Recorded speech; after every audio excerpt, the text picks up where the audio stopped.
this is the first Christmas that you're going to be doing this, it takes effort to learn the value of it. So like, it will take more conscious thought process to have a conversation with yourself in your brain and go, probably don't need that Milky Way. Even in that moment to be like, because you're used to, your habits are just to do and not think. Yeah. So even the thinking process is effort. Like when I came out of my bulimia, and I teach this to my girls, is I call it like the question sequence. And it's like, before you go to do something, ask yourself, do I really want it? Does it serve my goal? How will I feel after? Am I going to feel guilty? Right, we're going to talk about Christmas. So I think the biggest thing to talk about for Christmas is actually, Christmas starts on the 1st of December, in my opinion. Because you've got to look at it as a month, whereas a weekend is a weekend. You can strategize over that over a 7-day period. But if you look at how many festive events plus the corporate ladder is going to be there, you have to look at this a whole month so that you can pick the days that you're not going to be enjoying the socials. So for me, I think that if you have the idea that you're going to diet all the way up to Christmas and then have Christmas off, normally that ends up falling short of the corporate stuff, the socializing, the first couple of weeks of December, which are all social events for work and people meeting up because they won't have enough time over Christmas. So to be able to get all of that in and consider, it's obviously a bit of a sticky one because everyone forgets the whole month as a whole. New Year's, Christmas Day, Boxing Day, the gap between it, then beforehand too. So how do we start the 1st of December? Where do we go from there? Like, what would you say the best advice is to look at the first couple of weeks of December? I think to look at what events you've got coming up, and to events meaning like meeting up with friends, if it's catch up at the end of the year, work events, things like that, to understand that there's a protocol to follow for those days. And then the days where there's no events, it's about making sure you try and keep to daily habits, if you like, with steps or training or your nutrition, and not letting those few events that you have dictate the entire month and write it off being like, oh, it's Christmas, diet starts Jan. Yeah. It's like, it doesn't have to be that way. Yeah, that psychology of like, it doesn't matter, it's December. Yeah. Is basically, by saying that, is effectively the same as hitting the fuck it button. Literally. You null yourself of avoid responsibility and you lose the opportunity to learn and practice.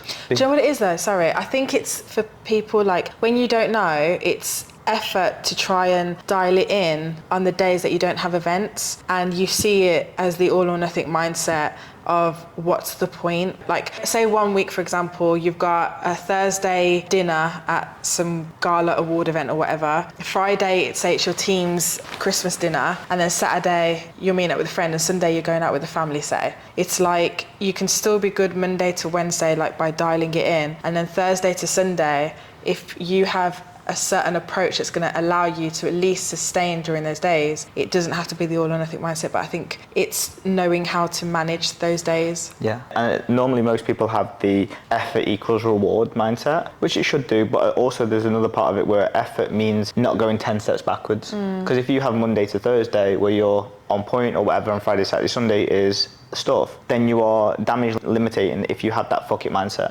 So instead of being 7 days over the calories, because you will, like if you say fuck it or you say, oh, I'm not going to bother, that Monday there's an extra couple of crisps, there's biscuits, there's chocolate in there, that someone brings a celebration tin into the house. I've been there. I love celebrations. I've been that person. What's your favourite celebrations? I get confused between celebrations and Quality Street, which Quality Street's a the penny. rose. You like roses? Yes. I think everyone likes roses. Yeah, the purple ones. Yeah. No? Are they purple? Yeah, Red. Caramel and nuts. Fudge. Fudge, oh, yeah. I'm the fudge girl. Are they blue? And they call the fudge. Yeah. Okay. Yeah, fudge. Go on. Yeah, I was just saying, like, that's it. I've been there too. And I think understanding the difference between, I think, where a lot of people are, which is where we were, and now we've got this mindset's better, and you know, like you say, damaging limitations and not waiting till January, because realistically, January you're going to be lost. You're going to stick to it for a week, and you're going to carry on the same habits that you did in December. Yeah. Do you know? Yeah. If you have the factual data doesn't lie, and the history normally repeats itself. So if you haven't been consistent or on it in November, you're going to be on it in January. It doesn't matter how much of a dry January you're going to do. Yeah. You still shit with the food. You still shit with the structure. The month doesn't matter. Yeah. Because motivation will peak, and maybe you'll get a few days of grace of where you're on it, but then the patterns, like you said, will always override. Yeah. Yeah. So if you can look at at least half of December looking at damage limitation as opposed to progression forwards, you still made progress, because if last year you gained 5 kilos and started that in January, and this year you only gained 2, then you've actually got 3 kilos worth. 1,000%. You've got 3 kilos worth of gain. Yeah. You didn't gain the other parts that you gained. Yeah. So your starting position post-Christmas is better than it was the year before. Yeah. So I think if you can look at that as the first point, which is don't throw away December because you won't be able to get optimal progress. You more than likely haven't been getting optimal progress anyway. You know, we forget about the weeks of Diwali. We forget like on that Saturday that you had too much than you shouldn't have had. They're still suboptimal weeks. There's no difference between that suboptimal week and a week where you're out Friday, Saturday, Sunday, because they're both not perfect. And if we accept that we're not going to be perfect and we're just going to get what we can from the scenario, it's much easier. Yeah, I think Christmas has a stigma. Like you've got Christmas, Boxing Day, where it's typically leftovers. You know, then you've got New Year's Eve, New Year's Day. And I think those 4 days, people write off those 2 weeks at the end of December. And then like going back to like the 1st of December, it's almost like, well, what's the point? Because we've got all of that coming ahead. Screw it. Yeah. So it taps into, from a psychological perspective, it taps into the things here. One is scarcity, is that it only happens once a year. Benji, good job, Benji. It only happens once a year. You've got a deadline of when it finishes. So like when you do holidays, it's the same thing. It's I'm here for 6 days and then I go back and then I'm going to be better. It taps into that same mindset where there's urgency, there's scarcity. It's once a year. It's heightened with food. Normally the people that I work with that are have the holiday dialed in, they'll have Christmas dialed in too. But the people that go away and do what they want when they're on holiday will do the same at Christmas too. Yeah. Do you know what I found? And you know very much about the mindset is when I started to understand that Christmas is just one day, it really helped me not have the all or nothing mindset, because I was like, so with my family it would be like a Christmas Eve thing, then a Christmas Day thing, and then a Boxing Day thing. Yeah. So when I was like, hold on a minute, I don't need to do the pre-Christmas, I can still go to the gym, I can still do my steps, I can still stay on top of hydration, like control controllables. And then Christmas Day, it's one meal that we overthink. And I think when you understand what it really is, I feel like your approach is different, because you're like, it's like going to a Sunday carvery where it's one meal, where it might be a big meal, but it's just that meal. Do you know? Yeah. So I think it's when you put perspective on it, you kind of then you don't get lost in the whole, oh my God, Christmas is one day. Yeah. And like what I do with the clients to make that help you make that decision is when someone goes, but I'm going on a holiday and I want to have a good time. That's not, I want to have Christmas and I want to have a good time. I'm like, well, what's a good time? Exactly. So like you go, if you can tell me specifically where you want to have a good time, I can tell you where you specifically need to navigate so that you can have a good time and also still get where we need to.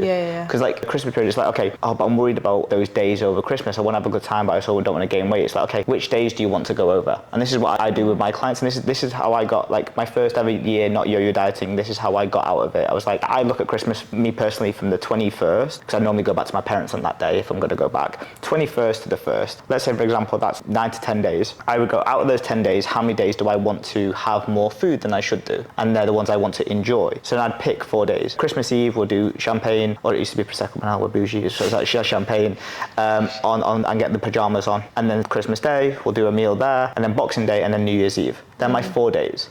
Now, by choosing those 4 days of enjoyment, I by proxy choose 6 days of normality.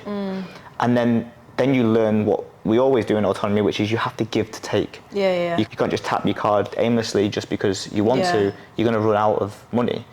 So if you get those 6 and 4, now instead of thinking this whole time I want to enjoy and I'm overwhelmed by it, it's now you've got like specifics. 4 days of this, 6 days of that. Then you can even quantify even more if you wanted to, which is which meals out of that day do you want to enjoy the most? Christmas Eve, where am I going to get the enjoyment? So my family thing, and it's not only about culture, routine, habit within a family, is my thing is the evening. So in the evening we get in pajamas, we have Prosecco, whatever, and then we open some presents and eat some food. So then realistically, if I want to enjoy that, I've now marginalized my day into a 6-hour window at the top that I want to enjoy. Now I've got breakfast and lunch that I could do normal because I want to do that. So now you've gone from a whole period down to 4 days, down to meals and enjoyment spaces as opposed to enjoyment periods. That takes planning, which a lot of people find too much effort to do and don't know how to. Do you know what I mean? It's a lot of thinking, which again I think is where coaching helps, because we do the thinking for you and you just do.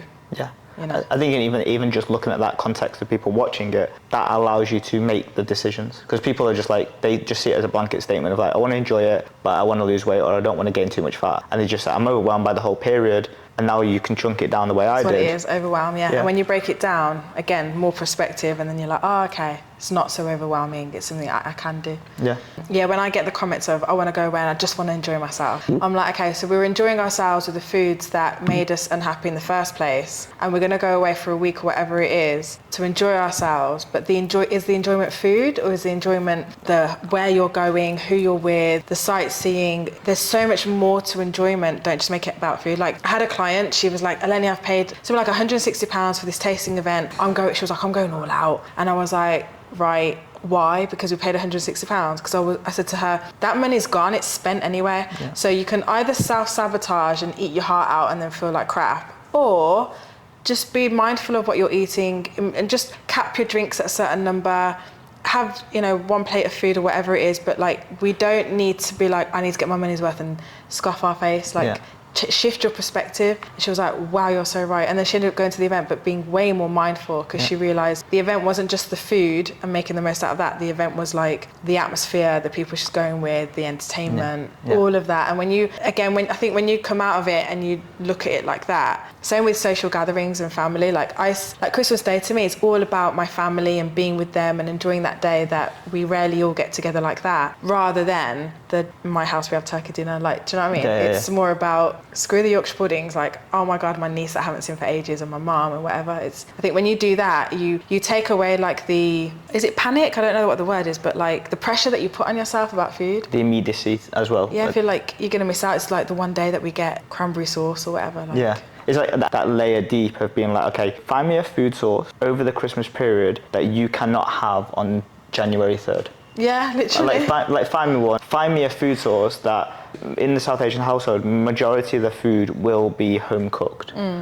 And then people say, oh, well, my bar, which is his grandma, is like, she made this specific thing she makes at Christmas, and that's why I had to have it. It's like that's very interesting, because unless you don't get the ingredients in July, which all the ingredients are from normal shops, you can have it then. And it's not like I can't say don't have it that now, but it's like we take away the immediacy and the urgency to have it. Yeah. It's like over Diwali, which is on Saturday when we're recording this, it's normally like burfi or gulab jambos. That, like, the immediacy towards them is because they're made on that day and they're fresh and they're that part of the festival. But I could go to a shop now or in 6 months and get gulab jambos. And it's about taking away the stigma or the association you have with food to have a certain amount. It's Easter. I had a client one time, Easter. Boyfriend at the time got her the big egg basket, the basket with the over the top is way too much, and there's like an Easter egg in it, there's like 6 different mini eggs, bars of chocolate. It's fucking unbelievable. And she was panicking and saying to me like, oh my God, I got this thing. And she was of those tendencies of like eating a little bit more than what she should have, and she was really panicked and concerned about it. But she reached out to me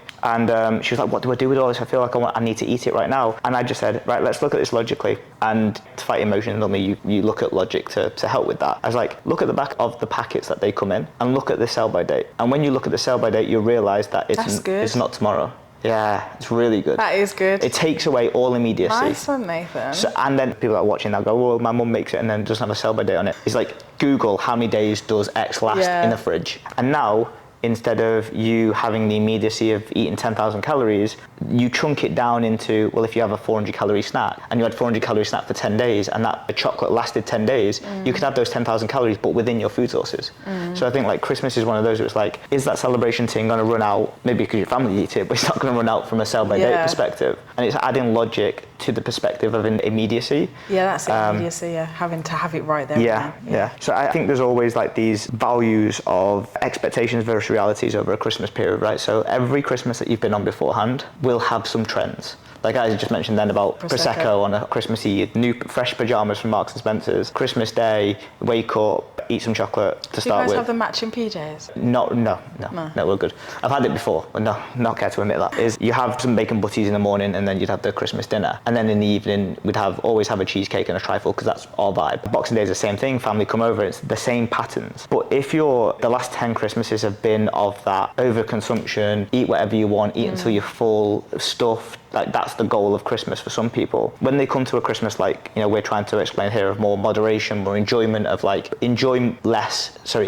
food, but enjoy the systems. What you have, enjoy what you have. When they go to those days and when they have them, there'll always be an expectation that it's going to feel like the other one. It's going to be as good as the other one. And I think a lot of people struggle in those moments, especially when, let's say for example, they've done all the planning, done all the structure, they've done all the navigation, and then they get there and they have that bite of chocolate, and they've had their 4 cubes, or they've had their 6 celebrations that they counted out, or whatever it is, and then there's that moment where they bite it and there's none left, but the expectation last time was that they cleaned out the whole celebration box, and there's now a gap. What you're doing right now is less than what you did before, and therefore there's a feeling of wanting more because you've always used to have it. How would you combat that? So you're sitting there, you've had your moderate portion of your, what's your favourite chocolate? Lion bar. A Lion bar. So that's a solid choice, actually. You've had your big giant Lion bar, Christmas Day and all, and then you're normally associating with having celebrations after that and some Maltesers. Yeah, like picking at them. Yeah. What would you do that would stop you moving into that scenario of changing? Me personally.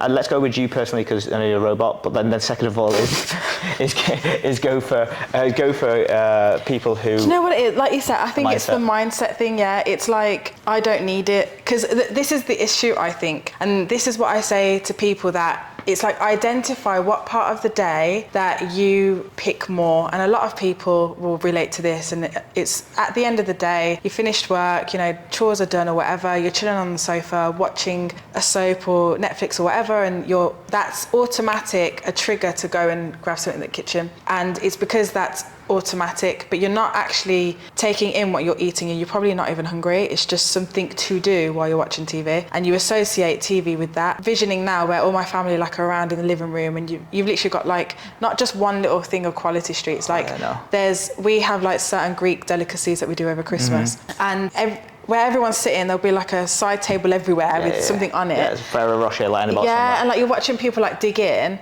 and my new mindset is always like, I've already eaten, I'm not hungry. Like, I might want one of these delicacies that I'll never get again, but in terms of like quality streets and stuff, like I don't need it, it's not gonna serve me, I'm happy. If I eat it, I'm not gonna learn I just see it as like I'm not gonna learn anything. It's gonna last 2 seconds, and they're like a lot of calories added up. But I don't know, that's just how my mindset works. Even like, not aside of Christmas, just even now when I go out, like you just said, like, Lenny, we've got some stuff here if you want it. Chebro. Yeah, and I'm just like, well, I don't need it. There's no urge. It's not going to serve me. Like, do you know what I mean? Yeah. It just, that's the word. Dissociate. Yeah, I just disassociate myself with it. And I think a lot of people struggle with fear of missing out almost. Like, they're having it and I can't have it. And then it's that whole, I'm restricted, I'm not having fun. It's all of that. But I think if you shift it, as opposed to, it's not, I can have it, the choice is mine, but what do I want more of? I just, and I think I've eaten enough today now. Like, my negotiation with myself was dessert or pick at these little chocolates. I chose dessert. Don't need it. It's making these negotiations with yourself and agreements of what you're going to do, and then holding yourself accountable to them. So that's how I do it, and what I advise clients with as well. Like, just be mindful of what you're doing, because it's really easy to mindlessly pick, and then before you know it, you've overdone it, and then you think fuck it, and then go overboard. I think for me that off that point is like one of the biggest tools at Christmas that I learned when I was stopping yo-yo dieting was often when you go to these things where there's multiple things on a table, and you start picking. And you start having these things that you know what they taste like already. There's no fucking, a Bounty tastes like a Bounty, a Milky Bar. You're expecting something godly. And the first time that I changed my behaviour around Christmas was like, what do I actually want? Like, what's my ideal outcome? Not in goals and what my fat loss is, but like, what do I want to enjoy? So that was the first year that I was like, Mum, I want you to get a cheesecake. I want you to get the Cheesecake Factory one that you can get in Aldi, that you can get in the frozen section. And I want to get a Cheesecake Factory cheesecake. Yeah. Oh no, Aldi. Yeah, Aldi. Oof. Yeah, I was like, that's what I want to have. That's my ideal scenario. And then what happened is because I chose my ideal scenario of that particular thing, I didn't want the other stuff because I'd chosen my favourite thing. But you've got to find something that trumps everything else. Everyone's got a food where they're like, got to put that on my plate. Yeah. So you might as well just, if you're going to have something, you might as well have the best of it. When you go to a buffet, you don't pick the shitty stuff on the side, you pick the nice stuff, right? Yeah. And then by having the nice stuff, you enjoy that more because that's the thing you wanted in the first place. I think a lot of people go to buffets and they start with the stuff that they don't really want and the extra bits, and then they get to the bit that they actually really want to do. But if you start with that one thing, you enjoy that, The other stuff, like my mum makes a trifle, take it or leave it, celebration, take it or leave it. If I've got a cheesecake, that's my focus. Like a dog would like a treat, I'm like, okay, that's my thing. That's what you want, yeah. And I think that really helped over that time period because a lot of people don't make choices because there's options. Just fucking dating. It's like Tinder. There's too many options, so you don't decide and you just do all. And you just dabble in, no commitment to one thing, and you do that. Whereas, you want a bit of everything. Yeah, and then by trying to get everything, you get nothing. Yeah. Whereas if you commit to one thing and you have that thing, then everything else just disappears and goes away. I think again, it's the fear of missing out. It's like there's all these options out. I've got to have a bit of everything. I've got to. It's like you haven't got to. Just pick, like you say, pick what you like. Like there's no point in eating it if it's not really what you want. Go, like you say, go for something that you do really want. If this is the first Christmas that you're going to be doing this, it takes effort to learn the value of it. So like it will take more conscious thought process to have a conversation with yourself in your brain and go, probably don't need that milk. Even in that moment to be like, because you're used to, your habits are just to do and not think. Yeah. So even the thinking process is effort. Like when I came out of my bulimia, and I teach this to my girls, is I call it like the question sequence. And it's like before you go to do something, ask yourself, do I really want it? Does it serve my goal? How will I feel after? Am I going to feel guilty? Am I actually going to enjoy it? If you ask yourself these questions, you become more present. And then when you become more present, you act with logic, not with impulse. Yeah. And me asking myself those questions initially was mentally exhausting to constantly ask that, because when you're bulimic, you're always thinking about food. So these questions were always going in my head and it was always a battle. And now they happen so automatically, I don't feel it happening. And I make decisions and I'm not like, okay, 2 seconds, hold on, question, answer, question. You know, I don't do that. But it's like, it's so automatic now that I do it. But I had to go through the effort part for it to become habitual. Yeah. So now buffets, iftar, Christmas, you name it, it's not an issue because it's just so automatic. But I think you have to go through that period of transitioning into being more in the moment and understanding what you're doing rather than impulsive, and then after being like, shit, I shouldn't have done that. Yeah, 100%. And I think a lot of people see that as a lot of effort. But here's my logic when it comes to that, right? It's like, you've got to choose which Christmas you do it in, because at some point you're going to have to do it. You might as well do it now, and then next Christmas, where you might have got the results that you really want, you've maintained it. Why would you want to jeopardize in 6 months' time, a year's time, your maintenance of results to go on a diet in January because you didn't learn how to navigate Christmas? Yeah. Because if you want to stay in shape forever, I don't think there is a person that I've ever met that doesn't have to have a conversation with themselves about their impulses, about their control, whether it's worth it. There's nobody like that, because if you're based on impulse, there's triggers everywhere.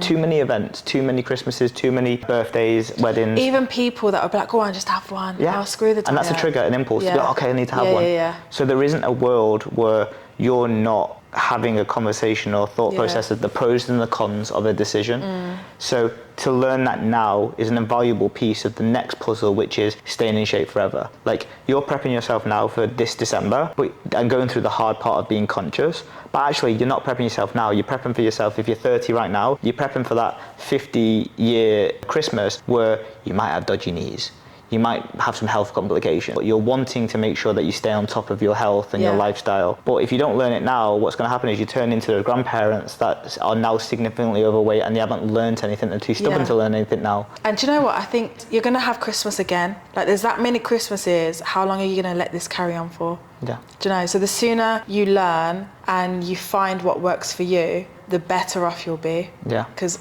I had one too many Christmases than I would have liked, where it was anxiety leading up to it, stressing about it on the day, and then after feeling like crap, and then like overthinking on when I'm going to start getting back into trying, and then never succeeding. Yeah. You know, and then you try in January and then it falls down, and then it all of a sudden comes back when you book that holiday. Like, these are cycles that you relive over and over until you actually do something about it. Yeah. And it's like, you know, we're mindful on our Christmases and we still have a good time. Yeah. It's not like you're restricted and you can't enjoy Christmas. You can. It's just having certain things in place that are going to help you enjoy it and not pay for it after. Yeah. You know. And I honestly say, every single Christmas I've at least got shit-faced twice. Like, proper shit-faced. But like I said, over my 10-day period, There's 6 to 7 days that have not been shit-faced and they're normal, moderate food. And actually, I think last Christmas, was the first Christmas I ever dropped weight. But that wasn't intentional. It just happened that I was in my routine and we just didn't do as much socializing as I normally do.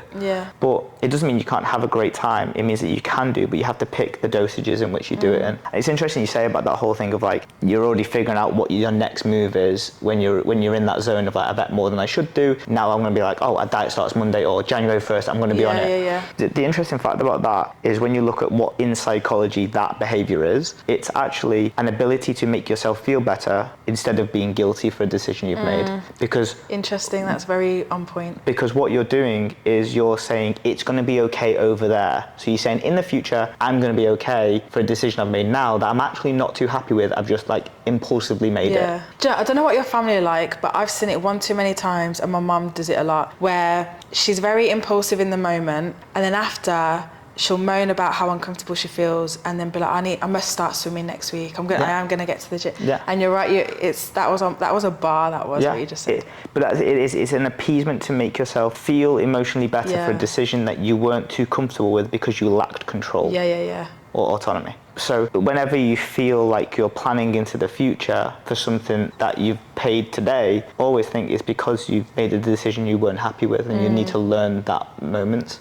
Like coming to more terms and terms with everything that we do on a day-to-day basis with our clients, I realized that the moments that people are not in control are the ones that they end up overcompensating for, doubling down for. And actually, if you're not in control of a situation, that's what we need to gain control of. This, like the Christmas stuff, the Diwali stuff. You need to go through a whole calendar year of being okay that you are the decision maker, the person that's responsible, and you accept the pros and the cons of each situation. When people aren't in control, or they feel they're not in control, as we spoke about before, that's when people then really can't take action, or feel like they can't take action because they feel like it's not on them, when actually everything's on them. 100%. And I think that's where it comes to being more present. When you're more present, you understand that you are in control. Like I've had clients before be like, oh, but you know, that they had all this awful, like the food out, and I'm like, yeah, but you're not in control of the food that's provided, but you're in control of your choices. So we can either choose to limit how much we eat and be mindful, or we can choose to just go all out because these are the only options I have. Like, so when you're, it's just gaining perspective. Hello. So, you want to have some involvement too? What's your opinion? There we go. So I think that all the situations, and what you'll find is like the things that you repeat out as the reasons why you did it. If you verbalize them and you actually look them from another person's perspective, you wouldn't really take them as a logical answer. Like the whole thing of, oh, because it was there. And then you step back and you're like, okay, well, if I change the word for food and put the word cocaine in, does that mean the same thing? I love a perspective change, a really hyperbolic perspective change. Do you know what I said to one of my clients? Oh my God, you're so cute. It was iftar, and what's it called when you fast? So it was Ramadan. And you know how Ramadan, can we talk about this? Yeah, of course it is. I wasn't sure. You know how Ramadan, they're strict on the times that they eat, and they like, no matter how much you're craving, no matter how much you're thirsty, someone's putting a glass of water in front of you, they are not doing it, right? Because their values are so strong on the belief of the fasting, right? And I had one client where she was like, Eleni, it's iftar, and she went a bit crazy on it and whatever. And I was like, okay, so the protocols I'm giving you, I need you to hold them in as high regards as you do when you're fasting, because just like as much as you're craving, you wouldn't even dare stop off at a shop and go grab what you're craving. You wouldn't even dare open the fridge, whatever. So why are you not holding your goals and the protocols that we're giving you? Why are they not up there? Why is the respect not there for them? And that massively opened her mind. She was like, wow, like you're right. And I was like, yeah, so I know you've got it in you because you're proving it now that you're fasting. So now I need you to just hold that same level of respect for the purpose of fasting to yourself and your goals, and we'll get there. And that just I just saw the shift in mindset and perspective. That's really interesting, because I used something that's the same analogy the other day, where a lot of people like over the Christmas period is that they don't have the discipline or the willpower to say no. And it's like willpower's not specific to a specific scenario or a food, it's a trait. So is that when you're looking at willpower, discipline, motivation, they all are like finite amount of resources, but they also are not situational. Like I have discipline in work, but I haven't practiced discipline in juggling. You still have them. And when people realize that, the same discipline that they use in their work life to stay later and do the task that I needed to is the same thing that you just haven't practiced it. You practiced it in a work environment because it was motivational, it was value based. When I'm in work, if I do this, the project gets done and then I might get a promotion. Whereas the practice on the Christmas front hasn't been practiced yet because you haven't needed to.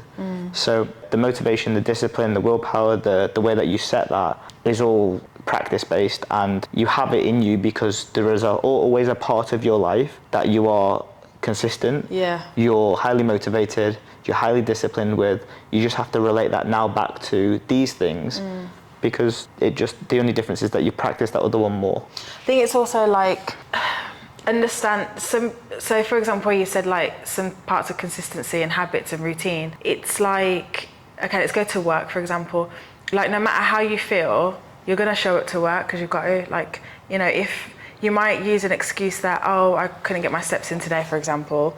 But I say this to my girls, like if work turned around right now and said, I need you to get this project in tomorrow, best believe you're getting that project done because you don't want to let down the reputation that you have or the fact that your manager trusted you could get it done. You are going to make sure it happens, and even if it costs you your sleep. So why we're not giving ourselves, our goals, again, as much high regard as we would to that task that will get thrown on us. So it's a bit like you said, like we've all got it in us, but it's just how much do we value what we've got to do and the outcome of it. No, 20%, and then like that is massive, and obviously that is a segue from just like overall psychology of like discipline, motivation, and stuff, which is always really important at Christmas because Christmas is a place in which you've not had the opposite of those things. You've had more of a letting go mindset. So if you can then bring that psychology into this Christmas period and use this YouTube video as a way to think like, what area of my life have I got discipline, and there'll be something, you know, waking up for the kids, taking them to school. There's always a small amount of that you can prove to yourself that you have the factual data which you need to be able to you feel good about it, because self-esteem is based on having undeniable proof that you are the person that you say you are. So having that as well as the plan that we spoke about before with the 4 days, 10 days, being more mindful, looking at the weekends versus the weekdays. And I hope whoever's watching this takes that on board and applies it and gets their diary out and goes, right, okay, so I've got this day, that day, or this is what we typically do. What days can I be more mindful and dial it in so that I can enjoy this? So that, because when you give yourself time to enjoy as well, you feel less restricted, so that after the holidays, you don't feel like you need to go crazy because you managed to enjoy. Like I had a client once, she went on holiday, and because, I don't know what the right terminology is to put this together, but because she went away, she found that as it was against her goals, so she felt like she needed to really be restrictive on holiday. And I was like, don't do that. Go and enjoy with doing X, Y, and Z to help you at least maintain. And she went away though, she didn't listen, she restricted herself. And I was like, when you come back from that restriction, you're gonna feel like you haven't enjoyed your holiday and that you're gonna go crazy when you get back. And she ended up doing that. And I was like, next time, let's enjoy the holiday and be present, because if you don't, you're gonna feel like you missed out, and then now you're gonna wanna let go now that you're in your routine. So I'm hoping, whoever's listened to this takes that on board about Christmas and applies it and sees how that can... So a quick thing, 3 things from me just to take home from this as well is like, one is like, make a pact to yourself not to diet January 1st. If there's no option to diet on January 1st, you can't justify the extra food, the ramifications of like, oh, well, I'm going to diet. And like we said before about you making those choices, then going, oh, well, I'm going to diet really hard on January 1st. If January 1st is not an option and you're not dieting hard on January 1st, you're not going into an aggressive diet where you're going to do the juice stuff, and you are going to be normal come January 1st, there's no option to then give yourself the license, and people need boundaries and barriers.